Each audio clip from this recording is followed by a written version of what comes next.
of legal age na siya. Nasa hustong gulang na siya. Tayo kaya? Dear God, we thank you for the opportunity to study, to know you more. Open our hearts and minds. We ask you, Most High God, to teach us in the name of your Son, Jesus, our teacher, our Lord and Savior. John 9, 1-2. Sa paglakad ni Jesus, nakita niya ang isang lalaking bulag mula ng ipanganak. Tinanong siya ng kanyang mga alagad, Rabbi, sino po ang nagkasala at ipinanganak na bulag ang lalaking ito? Siya ba o ang kanyang mga magulang? Napakahalagang tanong na magbubukas ng napakaraming pinto sa napakaraming mga side issues. This very simple question is going to open doors to the discussion of many contending religious ideas prevalent during the times of Jesus. There is no monolithic religious faith during the time of Jesus. Even within Judaism, even within Yahwism, na nakasentro sa law, sa scripture sa mga Hudyo, marami mga sekta, marami mga grupo, marami mga beliefs na nagtutungga-tunggali among themselves. At itong issue ng sino ang may kasalanan, bakit ipinanganak na bulag tong batang to at tumanda na'y bulag pa rin, ang magbubukas ng napakaraming ibang topics na dapat at hindi kailangang iwasang pag-usapan para maunawa itong phenomenon, sino ang may kasalanan. They ask this question because of known Yahwistic teachings. And when we say Yahwistic, meaning teachings that come from Yahweh. Yahweh punishes generations of descendants for their parents' and ancestors' sins. That is common knowledge among scripture readers. At dahil sa paniniwala na ito, na may mga sakit na idinudulot ng dahil sa kasalanan ng mga ninuno, nagiging insensitive ang maraming tao sa pagdurusa ng isang may sakit dahil sinasabi nila, ay, parusayan ng Diyos. Buti nga sa kanila. Generational sin yan. Wala tayong magagawa dyan. It encourages them to not be kind, not be maunawain, and not be matulungin. This desensitizes and emboldens cruelty to the sick, even. At kahit ngayon sa maraming mga tinatawag na Christian churches, may sakit, dadalawin, tapos sabihin, sister, baka naman may kasalanan ka lang, kaya ka may sakit. Yung parang gusto mo sisihin yung may tao, ba't siya may sakit? Nagagalit sa kanya ang Diyos, so therefore hindi siya dapat tulungan dahil baka tayo mag-interfere sa disciplinary measure ng Diyos. Kasi naman, sabi sa Exodus 34:7, sabi ni Yahweh, hindi ko pinalalampas ang kasalanan ng ama at ang pagpaparusa ko'y hanggang sa 3 at 4 na saling lahi. Yahweh says that. Balik tayo sa kwento, tinanong si Jesus, sino may kasalanan? Bakit ganyan niya ang batang yan? At tumanda na ngayon, bulag pa. John 9:3-4. Sumagot si Jesus, ipinanganak siyang bulag, hindi dahil sa nagkasala siya o ang kanyang mga magulang, kundi upang mahayag ang kapangyarihan ng Diyos sa pamamagitan niya. In other words, in this particular isolated case, there was symbolism involved. There was a great lesson to be learned from this situation that this poor man had gotten into. Sabi ni Jesus, kailangan gawin natin ang ipinapagawa ng nagsugo sa akin habang may araw pa. Darating ang gabi kung kailan wala nang makakapagtrabaho. Sino ang nagsugo kay Jesus? Bakit hindi siya matanggap ng Yahwistic people or people who believed in Yahweh? Among the Jews who believed in the law, who lived under the law, ba't hindi nila matanggap si Jesus? Kasi kung ang kanilang teaching ay pareho ng teaching ni Jesus, ang kanilang Diyos ay pareho ng Diyos ni Jesus, ang kanilang Ama ay pareho ng Ama ni Jesus, dapat nagkakasundo sila ni Jesus. Pero bakit sila ang number 1 na lumalaban at sila pa nga ang nagpapatay kay Jesus? Sabi ni Jesus, habang may liwanag pa, dapat na natin gawin ang ipinagagawa ng nagsugo sa akin. At ano yung gawain na yun? In this particular case, pagbibigay paningin sa bulag. Pagbibigay liwanag sa nasa dilim, both physically, clinically, and also, as symbolized by this particular episode, spiritually. May mga bulag physically, pero may mga bulag spiritually.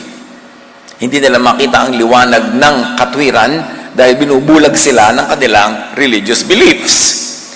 Now, Jesus is son of Jesus is sent by the Most High God and Father, called El Elyon, a name that does not sound familiar even to many Christians. Kasi natakpan ito ng napakaraming theologizing and napakaraming doktrina ng 2,000 years of religion at nabura sa gunita ng mga tao ang tunay na pangalan at Ama at Diyos ng Panginoong Hesus, the Most High God, El Elyon. Mabuti pa yung tinatawag na masasamang espiritu na tumitira doon sa mga tinatawag na possessed. Paglapit sa kanila ni Jesus, kilala nila agad. Luke 1:32-33, He will be very great and He will be called the Son of the Most High. Yan ang tinuro tungkol kay Jesus. At si Jesus ay kinilala ng napakaraming mga espiritu. Son of the Most High God, why did you come? Are you going to torture us? What will you do with us? Now, the Most High God is El Elyon, Elohim. Pag binasa natin ang Old Testament, in the original Hebrew, yan ang pangalan ng Diyos. But it is loosely translated into English as just God. And when God is used, natatago, nakukubli yung tunay na identity ni Elyon o ni El Elyon dahil napaka-generic ng word na God. The word God and the concept of God is a much later development in religion. Hindi nila tinawag ng Old Testament na God. Tawag nila basta Elyon, Elohim, El, ganon. Kaya ina-encourage ko na magbasa tayo, especially ng Old Testament, in the original Hebrew. But because we cannot read it in its entirety in Hebrew, read the Names of God Bible version, where the names of God are not translated into the English God, kundi sinasabi talaga kung Elyon yan, kung El yan, kung Elohim. Meanwhile, as we have said, the Most High is El Elyon, Elohim. That's a complete name and title. It helps to understand the details of the story when you go to the real name. Now, El or El Elyon is the proper branded name. Elohim is the generic title translated as God. So, Elyon is usually translated as just God. And Elyon, Elohim, likewise, is also translated as just God. Kami nawawala na shades of meaning. Why am I going through this laborious issue of the name? Because it is central to understanding the message of the story. Identity is blurred or lost in translation. So better if God is just translated as Most High or Most High God. Sa Psalm 82, nire-reveal sa atin ang pangalan ng Most High God. Very seldom at konti ang nagsusurvive na Old Testament verses that say and mention the name of Elyon. For instance, Psalm 82 in the Names of God Bible, Elohim, or in English, God, takes his place in his own assembly. He pronounces judgment among the gods. I said, you are gods, you are all sons of Elyon. So the generic Elohim God is named here as Elyon. It's a precious verse because it preserves for us the name in Hebrew. Luke 8:28, as soon as he saw Jesus, this is the man who was possessed by spirits, he shrieked and fell down in front of him. Then he screamed, why are you interfering with me, Jesus, Son of the Most High God? And parenthetically, Elyon, Son of Elyon. That's why Jesus would always say, be quiet, you spirit. Kasi ayaw niyang mabuklat agad ang true identity ni Jesus at ang true identity ng kanyang ama kasi maghahalo ang balat sa tinalupan sa Israel. Kung sino siya talaga. So sabi niya, be quiet. Nagtataka ba kayo, lagi niyang pinapatahimik yung mga spirit? Be quiet. Huwag niyo ipamalita ang mga ginagawa ko kasi hindi pa panahon para ibunyag. Now, is the God and Father of Jesus the same as the God and Father of the Jews who opposed Him? Kasi kung pareho sila ng pinagmulan, pareho sila ng magulang, pareho sila ng pinaniniwalaan, hindi dapat magkakampi sila. Pero bakit walang ginawa yung religious establishment in Israel kundi kontrahin si Jesus? Sila pa nga ang nagpapatay. Duty ng bawat isang tunay na nananalig kay Jesus na buklatin ang mga issue na to. Alamin, ano ba talaga, what was at stake? Ano talaga ang pinag-aawayan at ano talaga ang dahilan? That's why they want to silence Jesus and even kill Him. John 8:42, Jesus told the Jews, remember, nung panahon ni Jesus, maraming gera ng mga religious belief. Hindi mag-isa lang o hindi dalawa lang. At malaking issue, kanino kang anak? Sino ang ama mo? Kasi, kung may mga kasalanan nga yung mga magulang nila, pinaparusahan pa sila ni Yahweh hanggang 4th generation. Sabi ni Jesus sa John 8:42, if my God, and my is parenthetic there, if my God were your Father, you would love me. Because I have come to you from God. Sinabi ni Jesus, kung talagang ang Diyos ang inyong Ama, or much more clearly, kung talagang ang Diyos ko ang inyong Diyos, kung talagang ang Ama ko ang inyong Ama, inibig sana ninyo ako. Sapagkat sa Diyos ko lang galing. But you don't love me. So, ang God and Father ba natin ay magkaiba? John 9:4-5, sa pagpapatuloy ng kwento about this man who was blind from birth. The night is coming, sabi ni Jesus, and no one can work. But while I am here in the world, I am the light of the world. Again, pag sinabi ni Jesus na I am the light, may tinutukoy siya na hindi light, kundi darkness. Pag sinabi ni Jesus that I am the way, may tinutukoy siyang wrong way. Pag sinabi niya I am the truth, meron siyang tinutukoy na false or falsehood. Pag sinabi niyang I am the Savior, ibig sabihin, yung pinaniniwalaan yung Savior, hindi yon. Pag sinabi niyang I am the good shepherd, meron siyang tinutukoy na bad shepherd or not a shepherd or a false shepherd. The sentences, the statements of Jesus were not given in a vacuum. Lagi siyang merong reaction to a prevailing and a prevalent thought na kinokorek niya. Ba't may pinadala si Jesus? Para lang ituloy ang mga nangyayari sa Israel o para ito baguhin? Bakit pa siya ipinadala? Nagbuwis pa siya ng kanyang buhay para lang ba susugan? Para lang ba i-emphasize at ituloy ang mga katuruan ng mga religious leaders noon? O para banggain yun at ibahin? Isinugo si Jesus bilang liwanag as answer to darkness. Isinugo si Jesus para ituwid ang liko, itama ang mali, liwanagan ang madilim. Merong object, may subject ang mga katuruan ni Jesus. Usually, it is a reaction to a false teaching that was prevalent and ruling over the lives of the people. Kaya pag sinabi niyang, I am the light, may the light. Ibig sabihin, merong diyang hindi light. Akala nyo lang light siya. Kumusta ba ang Israel bago dumating si Jesus? Amos 5:18, kahabag-habag kayo na naghihintay sa pagdating ng araw ni Yahweh. At ang araw ni Yahweh, don't mistake it for araw ni Jesus. Magkaiba yun. Kahabag-habag kayo na naghihintay sa pagdating ng araw ni Yahweh. Yun ang magiging araw ng kadiliman, hindi ng kaliwanagan. So as you can see here, kitang-kita agad yung contrast. Jesus comes as light, and Amos tells us that ang araw ni Yahweh is a darkness. Kadiliman, hindi kaliwanagan. Zephaniah 1:14-15, malapit na ang araw ni Yahweh, iyon ay araw ng poot, ligalig at dalamhati, araw ng pagkasira at pagkawasak, araw ng kadiliman at kalungkutan, araw ng maitim at makapal na ulap. Then Jesus comes declaring peace, love, rest. Ibang-iba. 2 Samuel 22:12, He, meaning Yahweh, surrounded Himself with darkness. Psalm 97:1-2, Yahweh rules, darkness surrounds Him. Kaya pag sinasabi ni Jesus, I am the light of the world, this is in contrast to the object of His teaching, which is darkness. See the opposite. Elyon, God the Most High, is light. As Jesus is light.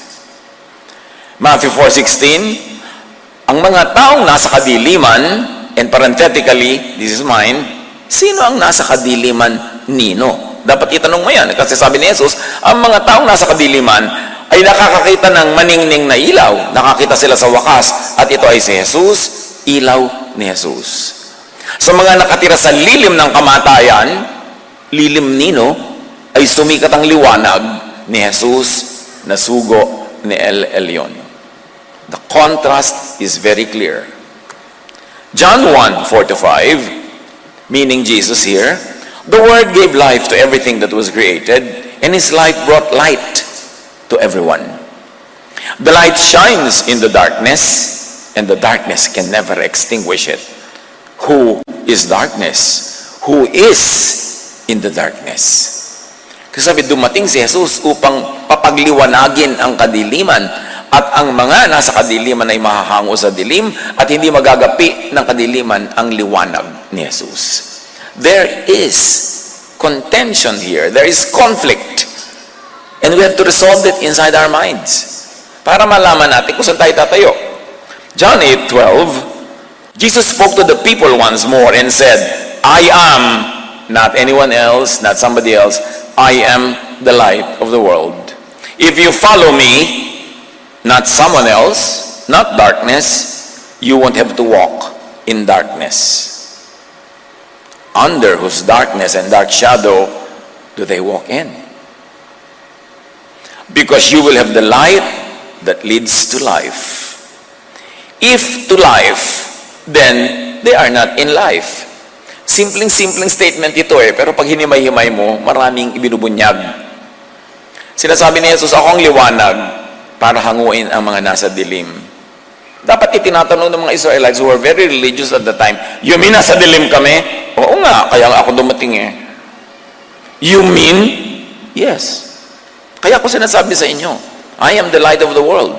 Kaya sabi ko sa inyo, come to me all of you who are tired and heavy laden and I'll give you rest. Dapat tinatanong ng mga religious Israelites, you mean pagod kami? Bakit? Di ba kayo pagod? Hindi ba nakakapagod ang inyong religion? Katakot-takot na bawal, katakot-takot na batuhan, judgment, rejection. Sabi ni Jesus, come to me and I'll give you rest. My yoke is easy and my burden is light. Dapat tanong ng mga Israelite, you mean ang burden namin ngayon heavy? Kaya nga, kaya ko nga kayo bibigyan ng kapalit na burden. Light and easy, restful and peaceful. Because that's what you need. That's what you do not have. In spite of or because of your religiosity.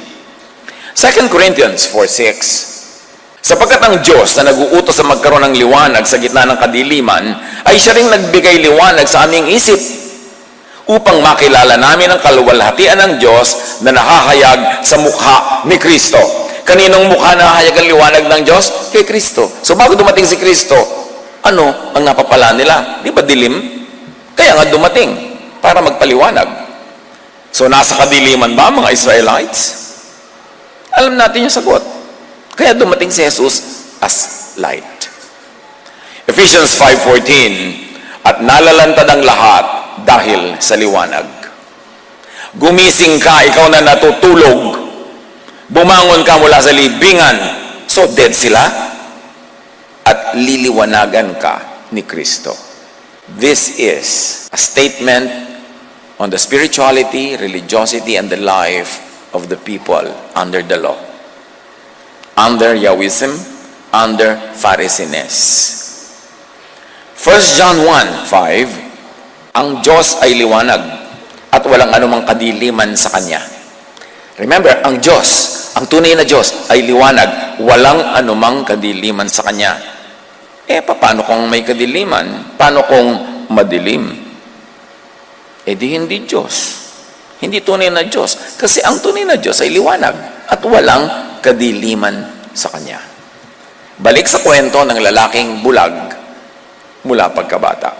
John 9:6-11. Pagkasabi nito, dumura si Jesus sa lupa at gumawa ng putik. Pagkatapos ipinahid niya ito sa mata ng bulag. Sinabi ni Jesus sa bulag, pumunta ka sa imbakan ng tubig sa Siloam at maghilamos ka doon. Pumunta nga ang bulag, naghilamos doon at pagbalik ay nakakakita na. From darkness to light. Nakita nyo agad yung symbolism, kaya siya symbol. From darkness to light. From kabulagan, nakakakita na. Dahil hinipo siya ni Jesus na nagdadala ng liwanag. While this has a very physical and practical value, yung storya sa actual na buhay ng tao, may mas mataas sa kahulugan siya as symbol of higher truth. Sinabi ng mga kapitbahay niya at ng mga nakakakita sa kanya nung siya'y namamalimos pa dahil bulag, hindi ba yan ang lalaking dating nakaupo at namamalimos? Sumagot ang ilan, yan nga. Sabi ng mga iba, hindi, kamukha lang. Kaya't nagsalita ang dating bulag, ako nga po yun. Paano kang nakakita? Tanong nila. Sumagot siya, Ang lalaking tinatawag ni Jesus ay gumawa ng putik at ipinahid yun sa aking mata. Pagkatapos sinabi niya sa akin, pumunta ka sa Siloam at maghilamos. Pumunta nga ako at naghilamos at nakakakita na ako. John 9:12-14, nasan siya? Nasan yung lalaking yan na nagpagaling? Tanong nila sa kanya, hindi ko alam. Sagot niya. Nagsiyasat ang mga Pariseo tungkol sa pagpapagaling. You know, the Pharisees or the religious leaders arbitrators between what's right and wrong and also judges among the people. Dinala ng mga tao sa mga Pariseo ang dating bulag. Maganda na sana napagaling yung bulag since birth. Pero may problema. A religious issue. Araw ng pamamahinga, Sabbath, nang gumawa si Jesus ng putik at nang pinagaling niya ang bulag. Bawal gumawa ng mga ganyang bagay sa Sabbath.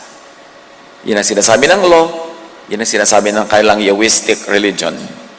Work on a Sabbath was prohibited by Yahwistic Jewish law. Exodus 20:8-11, lagi mong ilaan para sa akin, sabi ni Yahweh, ang araw ng pamamahinga. Ang ikapitong araw ay para kay Yahweh. Ito ay araw ng pamamahinga, which actually in reality is araw ng offerings. Kasi non-stop offerings ang nagaganap sa Sabbath. Walang katapusang pagpatay ng napakaraming hayop para ialay ang dugo at ialay ang burnt meat kay Yahweh. Offering na hindi gusto ni Jesus. Kaya nung si Jesus ay pumunta sa templo on what we call Palm Sunday, sinalubong siya as king, sinalubong siya, Hosanna, Hosanna. Tapos pagpunta niya sa templo, ang ginawa niya, pinagtataob niya yung mga mesa doon, tinaboy niya yung mga nagtitinda ng mga hayop na pinapatay para ialay. In other words, this kind of thing was not a Jesus thing. Naggalit sa kanya ang mga tao. At yung templo, ano bang function nun? Doon ginagawa yung pagkatay ng walang katapusang dami ng hayop na kinakatay at sinusunog. At sabi ng mga disciples kay Jesus, sabi niya, ang ganda ng temple natin, symbol of our nation, symbol of our faith. Sabi ni Jesus, don't be impressed. A time will come when no stone on that temple will remain standing on top of another stone. Iguguho yan lahat. And sure enough, in AD 70, naguho ang templo na yan at mula noon ay hindi na nabuo. In other words, ayaw ni Jesus na gagaganap sa temple, ayaw niya na nangyayari doon. Pagkatapos ngayon, marami mga Christian, gusto nila buuin uli yung third temple. Ano na naman ang gagawin doon? Balik offering? Ulitan na naman ang mga offering na itinigil na nga ni Jesus? Exodus 31:14, papatayin ng sino mang hindi magpahalaga nito at ititiwalag ang sino mang magtrabaho sa araw na ito ng Sabbath. Imagine, papatayin ka pag nagtrabaho ka sa araw ng Sabbath. At sa Bible, maraming examples. Kahit yung isang batang lalaking namumulot ng panggatong, mga kahoy na tuyo para sunugin sa kanyang kalan, he was caught doing that on the Sabbath, he was killed. Ang daming batuhan. Batuhan hanggang mamatay. This was prevalent in their religion. But Jesus contends and reasons with religious teachers on doing good on the Sabbath. Siya lang ang nanindigan para ang tao ay bigyan ng pahinga from the Sabbath. Matthew 12:9-12, may isang lalaki roon na paralisado ang isang kamay. Daroon din ang ilang taong naghahanap ng pagkakataong maparatangan si Jesus. Tinanong nila si Jesus, naaayon ba sa kautusan or the letter of the law, the letter of Yahwism, Pharisiness? Naaayon ba sa kautusan ang magpagaling ng may sakit kung araw ng pamamahinga? Sumagot siya, kung kayo'y may tupang nahulog sa balon sa araw ng pamamahinga, hindi ba ninyo ito iaahon? Higit na mahalaga ang isang tao kaysa isang tupa. Kaya't naaayon sa kautusan or the spirit of the law, ang gumawa ng mabuti sa araw ng pamamahinga. In so many words, Jesus said, yes, pag gagawin mo yung mabuti, nakakatulong, pwede mong gawin yan kahit Sabbath. Pero technically, under Jewish law, hindi pwedeng gawin yun. Hindi nga pwede maghugas ng plato, hindi ka pwede magluto. Kaya dapat pag Sabat bukas, lutuin mo na ngayon lahat yung kakainin mo bukas at walang magtatrabaho, walang maglilinis dahil Sabat. So ang tanong sa kanya, Sabat ngayon, pagagalingin mo ba yan? Yung paralitiko? Sabi ni Jesus, why not? Kung gagawa ka ng mabuti, sa ikabubuti, why not? Dapat pwede. At pinagalingan niya. At napakarami pang instances ni Jesus na pinagaling niya ang mga tao during the Sabbath. Pinakain niya yung kanyang mga alagad, pumipitas ng mga makakain during the Sabbath. Kaya siya na-criticize. So yung mga nagpipilit that Jesus came to fulfill the law, you've got to read that in another way. Because if you mean literal fulfillment of all the law, Jesus obviously did not do that. In fact, he broke a lot of those laws to set people free from the enslaving imprisonment to the law. Matthew 12:8, sabi niya tungkol sa kanyang sarili, sapagkat ang anak ng tao ay Panginoon ng araw ng pamamahinga or the Sabbath. Jesus, the Son of God, is Lord over the Sabbath. He is Lord over Yahwistic and Jewish law. So ano talaga ang nagtutunggali dito? Jesusness above Yahwism or Pharisiness. At sabi niya, the Son of Man, I am the Lord of the Sabbath. At sinabi naman sa atin na ibang scripture, in the name of Jesus, every knee will bow in heaven, on earth, and under the earth. Ibig sabihin, all religious personages will bow before Jesus. All religious regulations or religious traditions will have to be subsumed to the power of Jesus. Philippians 2:10-11, at the name of Jesus, every knee should bow in heaven, and on earth, and under the earth. Of course, this does not include the name of the Most High God, Elyon, because Elyon is the God and Father of Jesus. But all others, they are under the name of Jesus. Ang nakakalungkot lang, ang daming tao tinatawag ang sarili nila Christian, pero pag mamimili sila, Moses or Jesus, pinipili si Moses. Pag mamimili sila, law or grace, pinipili yung law. Pag pinapipili sila, love or judgment, pinipili nila judgment. Samantalang, Jesus is Lord over all these things. And Jesus is love. Jesus is about love. And the message and only command of Jesus is to love. But many people refuse to love and even move forward to hate, to anger, pagka ang nakataya na ay yung law, yung Yahwistic teachings. Nalilito sila kung sino talaga ang Lord nila, kung si Jesus ba or someone else. Mark 2:27, sinabi rin ni Jesus, itinakda ang araw ng pamamahinga para sa tao. Hindi nilikha ang tao para sa araw ng pamamahinga.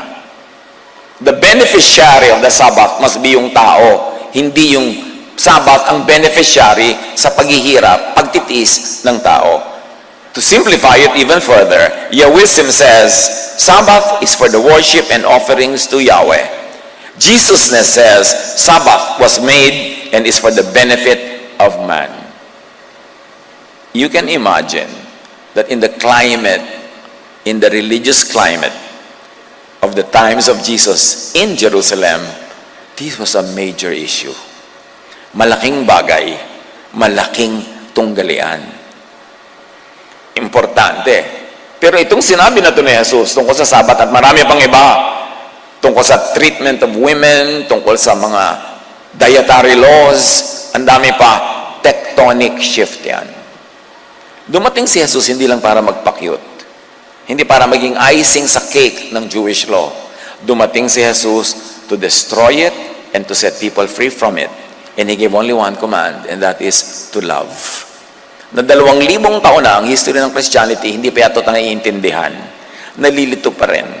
At umiiral pa lang lagi yung law, yung anger, yung hatred, yung judgmentalism, self-righteousness, separatism, na hindi naman galing kay Jesus. Ituloy natin ang kwento tungkol sa lalaking bulag na ngayon nakakakita na. John 9:15-16. Tinanong din siya, yung lalaking nakakakita na, ng mga Pariseo, kung paano siya nakakita. Kaya't sinabi niya sa kanila, pinahiran niya ng putik ang aking mga mata. Ako'y naghilamos at ngayon nakakakita na ako. Ang sabi ng ilang Pariseo, hindi maaaring mula sa Diyos ang taong yan, sapagkat hindi niya ipinangingiling ang araw ng pamamahinga. This statement actually polarized very clearly the issues at hand. Tayo ang anak ng Diyos. Tayo'y nangingiling. Hindi siya nangingiling, therefore hindi siya anak ng Diyos. O baligtarin nyo. Kung siya ang anak ng Diyos, tapos hindi siya nangingiling, Ano ngayon tayo? Kanino tayong anak na mahilig mangiling? Na-polarize yung issue. Luminaw yung dividing wall. Ang logic. Dahil tayong anak ng Diyos ay nagsasabat, ang hindi nagsasabat ay hindi anak ng Diyos. Or kung tayo ang anak ng Diyos, si Jesus ang hindi. Pero, kung si Jesus ang anak ng Diyos, edi tayo ang hindi.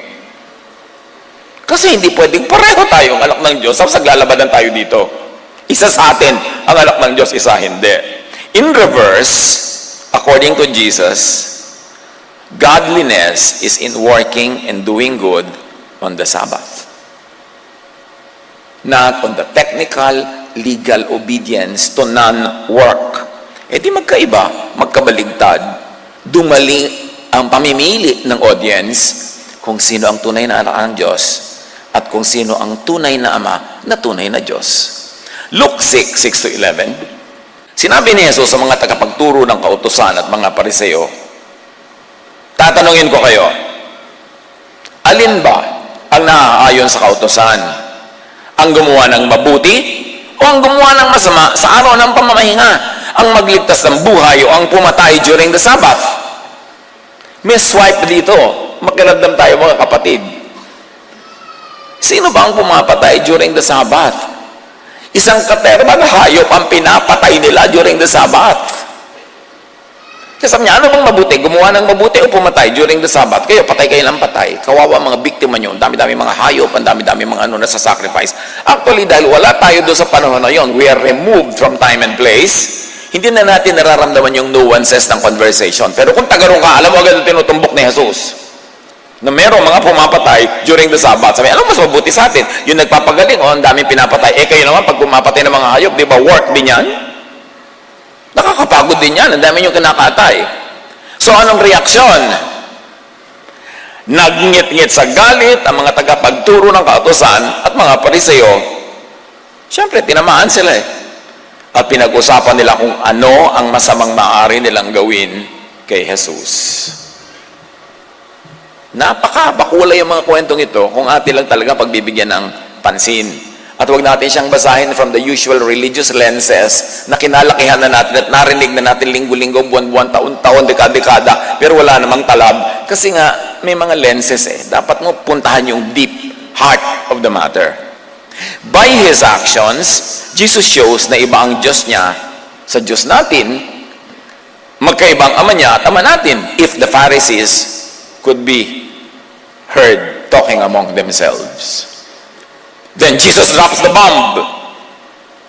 Ito ang pinakamalaking bomb ever dropped on the planet. At hindi ito sa Hiroshima o Nagasaki, sa Jerusalem. John 8:41-44, di ba pinag-uusapan kung sinong ama? Sabi ni Jesus sa mga relihiyosong kaharap niya, ganyan kayo, magagalitin kayo. You are imitating your real father. Your, not our.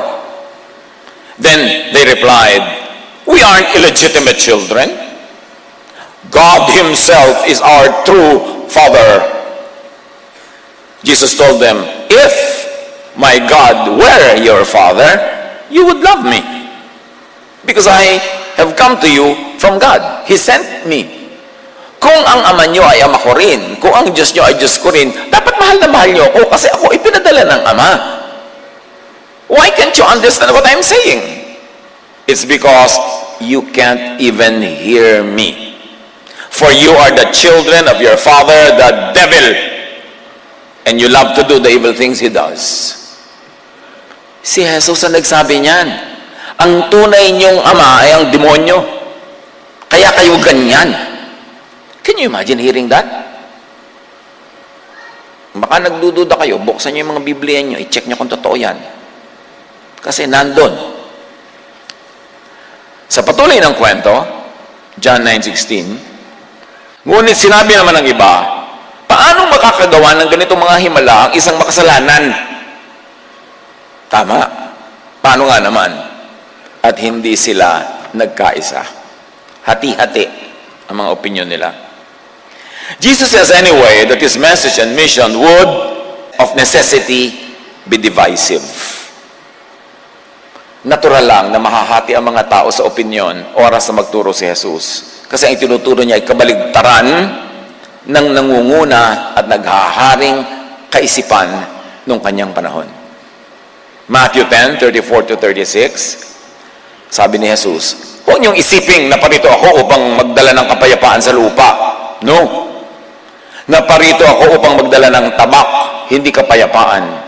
Naparito ako upang paglabanin ang anak na lalaki at ang kanyang ama, ang anak na babae at ang kanyang ina, ang mga manugang na babae at ang kanyang biyanang babae, at ang magiging kaaway ng isang tao ay kanyang mismong mga kasambahay. Bakit? Pag-aawayin ba talaga ni Jesus sa mga tao? No. Yung mga tao ang mag-away-away kasi mamimili sila kung maniniwala sila kay Jesus o sa mga Pharisees. Jesus o priests nila. Elyon o Yahwism. Mamimili sila kaya mag-aaway-away. Grace divides from the law. Love divides from judgment. Jesusness divides from Phariseesness, Mosesness, Yahwism. People only need to understand and choose their side. Kaya hindi pwedeng fence-sitter, hindi pwedeng neutral.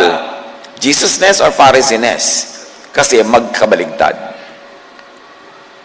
At yan ang malungkot na kalagayan ng maraming Christian churches today. Pinaghalo, salad na Jesusness and Phariseesness, law and grace, judgment and love. So, teka, ano pong papairali natin ngayon? Ano ngayon? Wednesday? MWF, love.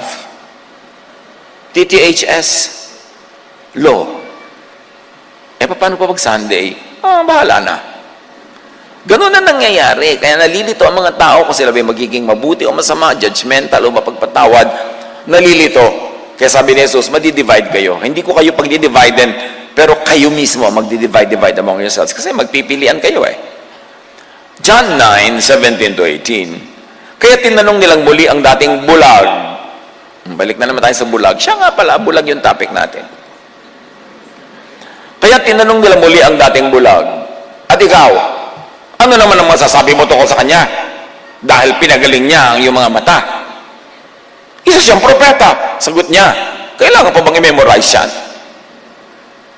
Ayaw maniwala ng mga Hudyo na siya ay talagang dating bulag na ngayon nakakakita na. Kaya ipinatawag nila kanya mga magulang.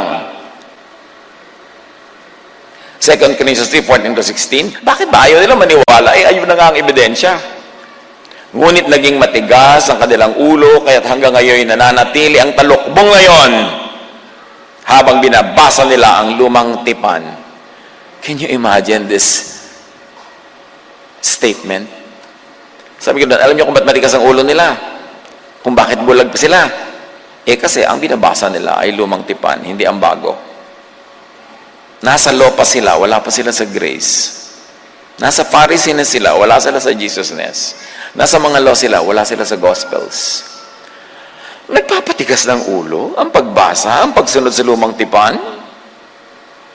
Yan ang sabi ng 2 Corinthians 3:14-16.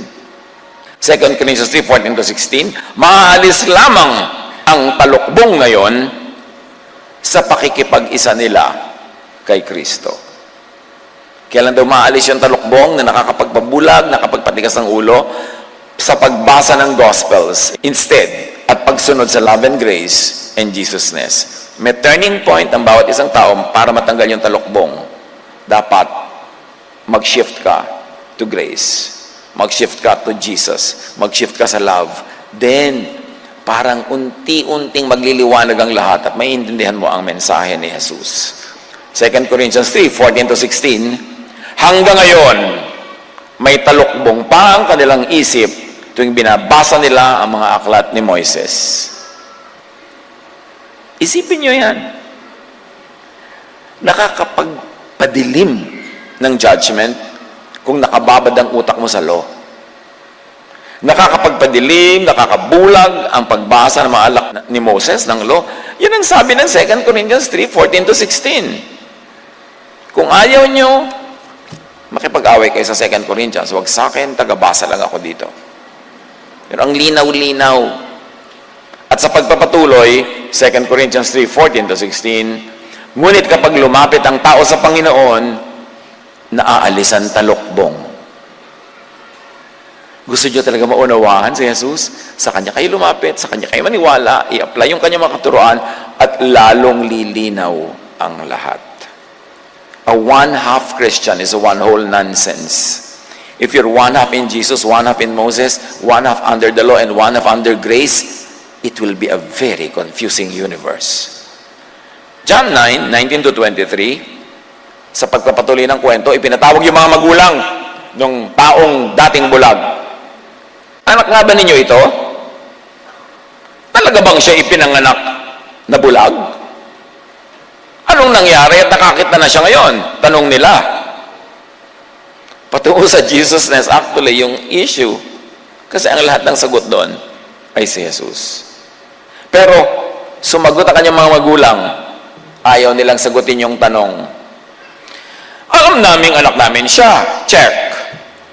At alam din namin siya ipinanganak na bulag, check. Ngunit hindi po namin alam kung ano ang nangyari at nakakakita na siya ngayon at kung sino ang nagpagaling sa kanya. Siya na po ang tanungin nyo. Nasa hustong gulang na siya. At yan ang title natin. He is of legal age. Sa wakas, lumabas yung title. Siya na po ang tanungin nyo. Nasa hustong gulang na siya, makakapagsalita na siya para sa kanyang sarili. Ayaw nilang bigyan ng credit si Jesus. Kasi alam nila, kontra ang mga Pharisees kay Jesus. Kahit sariling anak nila na ipinanganak ng bulag ang nakakakita na ngayon, ayaw pa rin nilang bigyan ng credit si Jesus dahil nga bulag sila. Dahil nga nakababad sila sa mga Pharisees, nabubuhay sila sa takot. At ipinaliwanag din naman ng gospel. Ganito ang sinabi ng kanyang mga magulang dahil sa kanilang takot sa mga pinuno ng mga Hudyo. Sapagkat pinagkaisahan ng mga Hudyo na ang sino mang magpahayag na si Jesus ang Kristo ay ititiwalag sa sinagoga. Yahwism, Pharisees create fear. Joined together, fear. People are always afraid. Ito ang dahilan kung bakit sinabi ng kanyang mga magulang, siya'y nasa hustong gulang na. Siya ang tanongin nyo, he is of legal age. So parang symbolism. Yung taong yan, born blind, parang symbol ng Israel. Sabi ni Jesus, di ba? Hindi kasalanan ng mga magulang niya yan. Ipinanganak siyang ganyan, bulag siya para ipakita ang kaluwalhatian ng Diyos. Kasi ang taong yan ay symbol ng Israel na bulag, pero pwedeng makakita pag nagpahipo sa akin. Pwedeng ibumukas ang mata, pasukan ang liwanag pag nag-submit sa akin. So, Israel was born blind to the truth, to the Most High God Elyon, and to the light, Jesus. Kaya sabi ng John 1:4-14, the Word gave life to everything that was created, and His life brought light to everyone. Of course, we know that the Word refers to Jesus. The light shines in the darkness. Ayan na naman yung darkness at yung light. And the darkness can never extinguish it. He came into the very world He created, but the world did not recognize Him like the Israelites would not recognize Jesus. He came to His own people, and even they rejected Him. That's what they did to Jesus. But to all who believed Him, tulad ng bulag, and accepted Him, tulad ng bulag, He gave the right to become children of God, nakakakita at hindi bulag. So examine. Mag-self-examination tayo sandali. Tayong tumatawag sa mga sarili nating Christian, born-again Christian, kung ano-ano mga brand ng Christian. May full gospel, may half gospel, may one-fourth gospel. Merong ganito, merong ganyan, may baptized, may unbaptized. Merong sprinkling, merong immersion, merong pouring. Lahat na ng brand. Kilala na ba natin talaga si Jesus? Na-isolate na ba natin ang love from the law? Grace from judgment? Jesus from Moses? Jesusness from Yahwism? Naintindihan na ba natin? Para bang magulong buhok na, nasuklay na ba natin yan? Para ma-operationalize in our lives. Tama na ang pause, balik sa kwento. John 9:24, muli nilang ipinatawag ang dating bulag at sinabi sa kanya, sa ngalan ng Diyos, Magsabi ka ng totoo. Alam namin ang taong yan ay makasalanan. Siya o kami ang mali. The Pharisees knew that such a miracle could only come from God. But they refused to see Jesus as from God. They refused to see themselves as not from God because they could not do such a miracle, and they would not, even if they could, dahil Sabbath. John 9:25, sumagot siya, hindi ko po alam kung siya'y makasalanan o hindi. Isang bagay lang po ang alam ko. Ako'y dating bulag, subalit ngayon nakakakita na. Bakit niyo ba kino-complicate ang kwento? For me who was blind, this is everything. I don't care about your doctrines. Seeing now is everything to me. Which seems to be nothing to you because you are so encumbered by the issue of legality of the work during the Sabbath. Don't you care at all na nakakakita na ako? Wala bang bagay sa inyo yan? Ang pinag-uusapan niyo kung paano siya uusigin dahil pinagaling niya ako sa araw ng Sabbath na ayaw niyong may gagawa. Kayo naman, walang ginagawa para sa akin. Yung tao may ginawa para sa akin. Bakit ngayon pilit niyo siyang minamasama? I am not, and I cannot be a judge of man's spirituality, but I am a witness to and a believer in his power. Mabuti yung man was blind na lang. Yung Pharisees and their follower victims, blind pa rin. At marami, 2,000 years later, up to now, blind pa rin. Yung tao ang symbol of ancient Israelites and Jews na blind from birth, pero tumanggap ng kaliwanagan, may tumanggap, may hindi. Kaya to as many as received Him, who believed in His name, He gave the right to become children of God. Umalis tayo sa kwento at pumunta tayo sa buhay natin ngayon. Kayo ba, naniwala na talaga kay Jesus? Tinanggap niyo na ba talaga?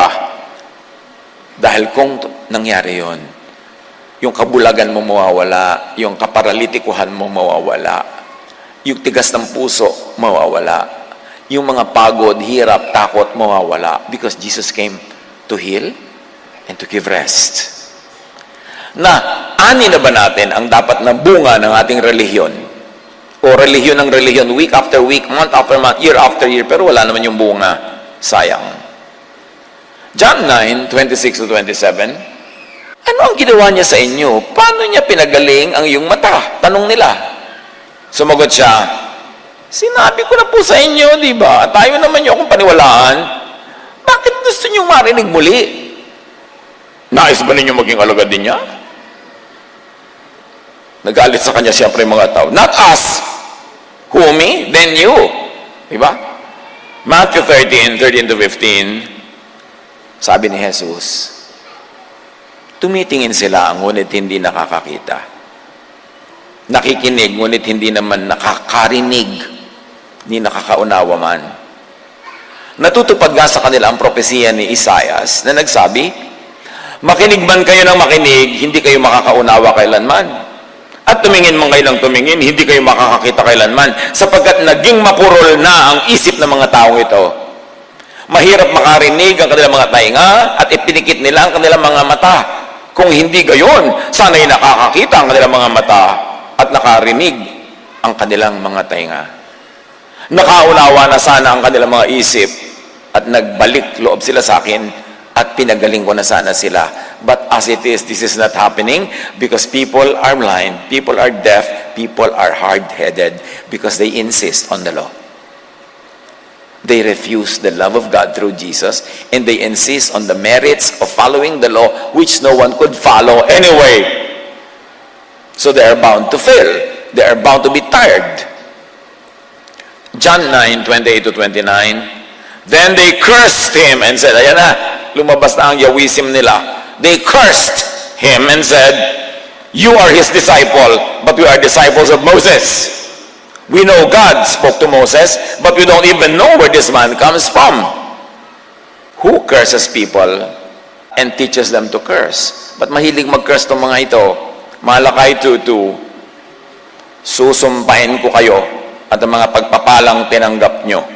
Sa katunayan, sinumpa ko na mga yon, sapagkat hindi nyo isinasa puso ang aking mga utos, sabi ni Yahweh. Puro utos, puro sumpa, puro parusa, puro takot, puro guilt, puro pahirap, puro pang-uusig, puro pagod. Yan ang napapala ng mga Israelites sa kanilang relihiyon. But Jesus, or the Most High God, does not curse. Romans 12:14, bless and do not curse. Effect na yan ng Jesusness. John 9:30-34, sumagot ang lalaki, yan nga po ang nakakapagtaka. Hindi niyo alam kung saan siya nanggaling. Gayon may pinagaling niya ang aking mga mata. Alam nating hindi pinapakinggan ng Diyos ang mga makasalanan. Ngunit pinapakinggan niya ang mga sumasamba sa Kanya at sumusunod sa Kanyang kalooban. This man, who was blind at birth, had high theology, higher than these experts. He understood the universal principles of godliness beyond the details of daily religiosity. Mula pa nang likhain ang mundo ay wala pa tayong nabalitaang nakakapagpagaling ng mata ng taong ipinanganak na bulag, sabi niya. Sumagot sila, ipinanganak ang lubos sa makasalanan at ngayon nais mo pa kaming turuan? At siya'y kanilang itiniwalag. Yan ang sagot ng mga Pharisees sa lahat ng nangangatwiran, lalo't ang katwiran ay labag sa kanilang mga law, tiwalagan blues. Sino dito ang narito ngayon kasi natiwalag kayo? Sabi kayo dyan. Alam niyo marami dito refugees. Di ba yung, naku, pagod na po kami doon, dito naman kayo. May pagod din dito, baka akala niyo puro holiday. Naku, puro po, sikel, sakal. Okay, maluwag tayo dito kasi hindi naman tayo Diyos. We don't judge people. Pastor, ano pong gagawin niyo doon sa babaeng ganito? Ay, bahala ang Diyos sa kanya, hindi ako Diyos. Huwag mo sa akin ibigay ang kaso, hindi ako judge. Basta relax here, hear the words, apply it in your life, wala magpupulis sa inyo, magbabantay at magsasakdal at magja-judge. Kung nagpe-fail kayong sundin, it's a business between you and God. Uy, ayaw ma-judge. Ganun naman talaga si Jesus. Yun talaga ang dapat ating sundin. Rest, dapat. Hindi yung doon sa pinto ng church, ang daming maskara. Pag darating ka, kukunin yung maskara mo. Isuot na natin, magpapanggap daw ulit tayo. Nasa church na tayo. Kailangan natin dito mag-pretend. Walang ganon. Because no one will judge you. It's between you and God. Our work is to declare the words of Jesus. What you do with it is your business. Dapat personal. So, this is Pharisees at work happening in the story, judging others at nagtiwalag. In reverse, Jesusness accepts people. So, dapat yung church, safe place. This church is your safe place. Yung kailangan magpanggap. Pero siyempre, kailangan naman may manners ka. Kailangan naman para kang kabayong darating dito, natapakan na kami lahat. Hindi naman ibig sabihin ng tatanggapin ka. Kahit naman kabayo, nagbe-behave. Di ba? Lalo pag nasa public. Romans 15:7, kung paanong kayo'y malugod na tinanggap ni Kristo, tanggapin ninyo ang isa't isa upang mapapurihan ng Diyos. Which is not happening in the churches. Walang tanggapan, tiwalagan na nagaganap. John 9:35-39, ba't pa napakahaba ng kwentong ito? Kanina pa tayo. Nabalitaan ni Jesus na ang lalaking pinagaling niya ay itiniwalag ng mga Pariseo. Sabi ni Jesus, congratulations! Dapat kung itinitiwalag ng mga Pharisees mo, congratulations! Kaya't nang matagpuan niya ito ay kanyang tinanong, sumasampalataya ka ba sa anak ng tao? A reference of Jesus to himself. Sumagot ang lalaki, sino po ba siya, Ginoo? Sabihin niyo sa akin upang ako'y sumampalataya sa kanya. Siya'y nakita mo na. Siya ang kausap mo ngayon. Wika ni Jesus. Can you imagine? I mean, the Son of God revealing Himself to you face to face. Sumasampalataya po ako, Panginoon, sabi ng lalaki. At sinamba niya si Jesus. Buti na lang natiwalag. Kasi kung hindi, nandun pa rin siya. Paano siya sasamba kay Jesus? Sinabi ni Jesus, Naparito ako sa mundong ito upang humatol on what is truthful and what is false. Parenthetic statement mine. At nang sa gayoy makakita ang mga bulag at mabulag naman ang mga nakakakita. Not moral or eternal judgment, but light for self-examination. Yun ang ibig sabihin ng judgment ni Jesus. Because Jesus was not sent to judge, but to save people from judgment. John 3:17. Usong-uso sa atin yung John 3:16. For God so loved the world that He gave His only begotten Son, that whoever believes in Him will not perish, but will have eternal life. And then people stop there and don't proceed to 17. 17 is equally important. Isinugo ng Diyos ang kanyang anak, hindi upang hatulan ng parusa ang sanlibutan, kundi upang iligtas ito sa pamamagitan niya. Jesus does not even judge. Jesus saves from judgment. Understand that. Hindi yung pag may ginagawang mali yung mga tao, ayan na si Jesus. Panakot. Pag wala si Jesus, ayan na ang pastor. Yung mga magulang dyan, pag may malikot na bata, ayan na si pastor. May panakot. Ganon din ang ginagawa nila, ayan na ang Diyos. Yung, o bawal sumaya, dadating na ang Diyos. Kailangan, behave ka.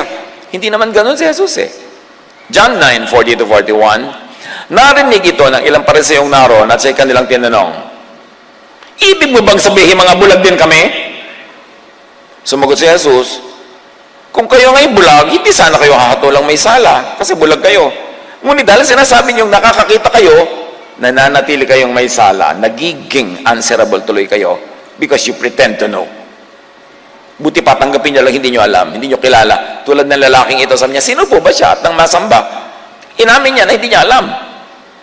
Kung talagang bulag, hindi hahatulan.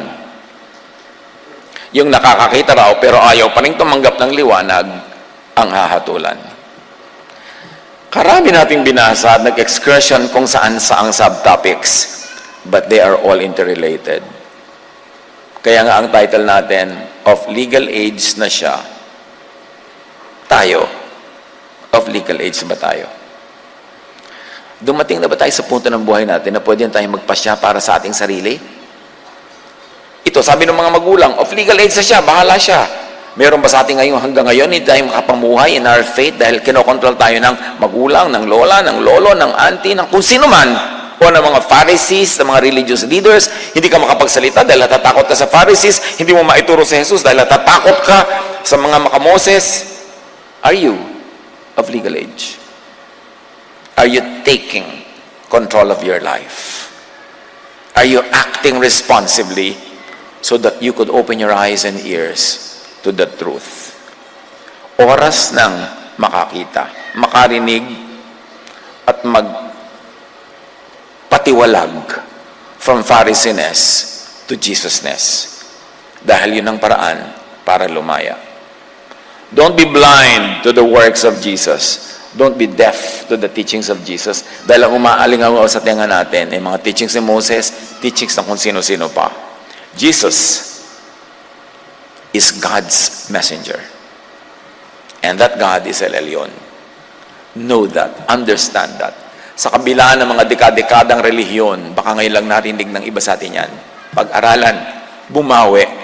Dahil marami tayong dapat na catching up to do in knowing our Lord, our Savior Jesus Christ, and His Father, the Most High God, El Elyon.